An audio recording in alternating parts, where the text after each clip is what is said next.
हाय दोस्तों, आज की वीडियो में हम लेकर आए हैं एक मजेदार कहानी। और इसी तरह के वीडियो को सुनने के लिए हमारे चैनल DM कार्टून वीडियो को सब्सक्राइब करें, लाइक करें और अपने दोस्तों के साथ शेयर करें। चलिए अब कहानी शुरू करते हैं। एक एक करके करो। अंजलि की शादी कर ससुराल पहुंचने के साथ ही उसकी सास के हुक्म शुरू हो जाते हैं। हो गई शादी, बस मौज खत्म। कल से जल्दी उठकर काम पर लग जाना है। अरे माँ आज ही यहाँ आई है, इसे सब समझने के लिए कुछ दिन तो दो।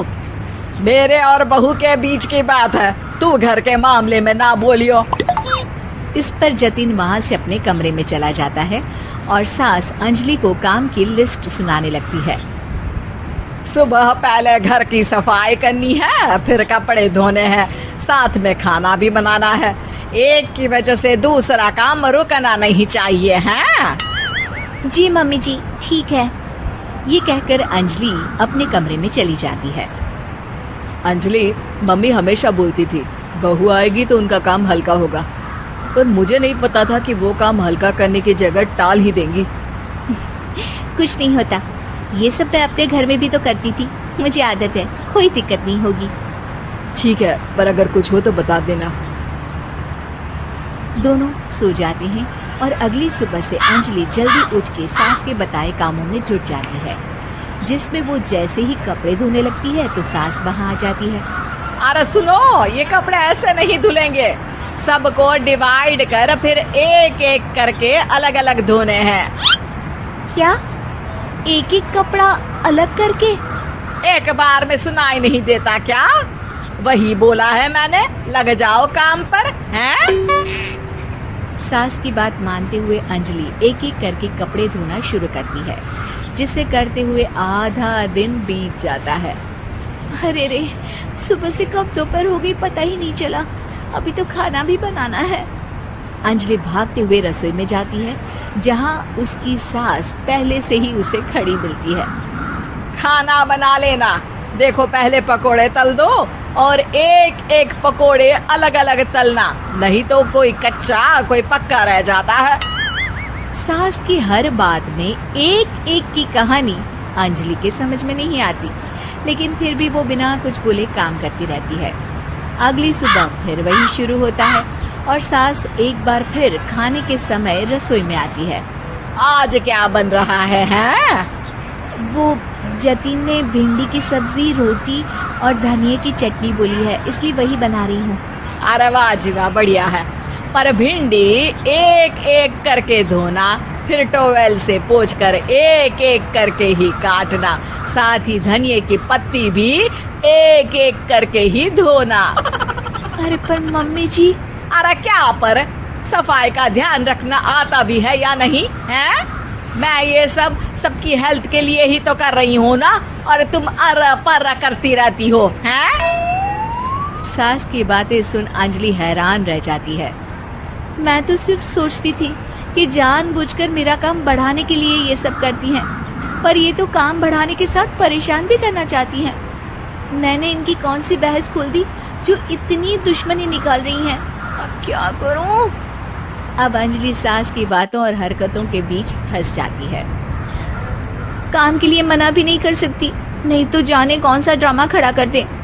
पर अंजलि तुझे कुछ तो करना पड़ेगा।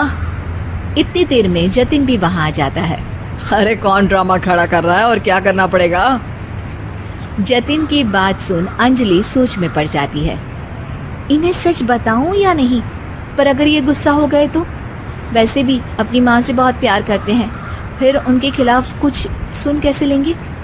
अंजलि ये सब सोच ही रही होती है कि जतिन फिर बोलता है। अरे क्या हुआ, कहाँ खो गई? अरे नहीं कुछ नहीं, वो मैं टीवी सीरियल के बारे में सोच रही थी। यहाँ और कौन ड्रामा करेगा? अरे तुम भी ना, चलो मैं चलता हूँ। इसके बाद कुछ दिनों तक अंजलि सास को सबक सिखाने के लिए अलग अलग प्लान सोचती रहती है, पर उसे सास के एक एक करके काम करवाने की आदत बंद करने का कोई तोड़ नहीं मिलता। अगर ऐसे ही चलता रहा तो कहीं मैं एक दिन अपने सिर के बालों को भी एक एक करके सुलझना ना शुरू कर दूं। पगली हो गई है क्या? अकेले में क्या बड़बड़ किए जा रही हो? वैसे आज खाने में क्या है? आलू की सब्जी। तो फिर आलू को अच्छे से काट कर उसके कटे हुए कपड़ों को एक एक करके ही धोना है। बिल्कुल, इसे कैसे भूल सकती हूँ। मेरे जी का जंजाल। अरे बातें कम काम ज्यादा है। अंजलि एक बार फिर सास के कहे अनुसार काम करने लग जाती है, जिसमें सब्जी बनाते हुए उसके दिमाग में एक आइडिया आता है और वो सास को आवाज लगाती है, मम्मी जी सुनिए जरा इधर तो आना। अंजलि की आवाज सुन सास रसोई में आती है। अरे क्या हुआ, क्यों गला फाड़ कर चिल्ला रही हो? कुछ नहीं, वो सुबह कपड़े धोने की जल्दी में नहाई नहीं थी और अब शाम की पूजा भी करनी है, तो आप जरा सब्जी देख लीजिए ना, तब तक मैं नहा कर आती हूँ। अंजलि सास को रसोई में छोड़कर नहाने चली जाती है। इसी तरह देखते देखते 4 घंटे बीत जाते हैं, लेकिन अंजलि बाथरूम से बाहर ही नहीं निकलती, जिसे देख सास उसे आवाज लगाती है। अरे बाथरूम में ही समाधि लगा ली क्या? यहाँ सब्जी बनकर ठंडी भी हो गई और अभी तक तेरा नहाना खत्म नहीं हुआ। मम्मी जी जैसे आप कहती है ना, मैं वैसे ही एक एक करके अपने बाल शैम्पू कर रही हूँ। तो अभी 3 घंटे और लगेंगे, तब तक काम और जतिन को खाना सर्व करना आप संभाल लेना। इस तरह अपने नहले पर बहू का दहला देख सास शॉक्ड रह जाती है, जिसके बाद से घर में एक एक करके करने का आलाप बंद हो जाता है।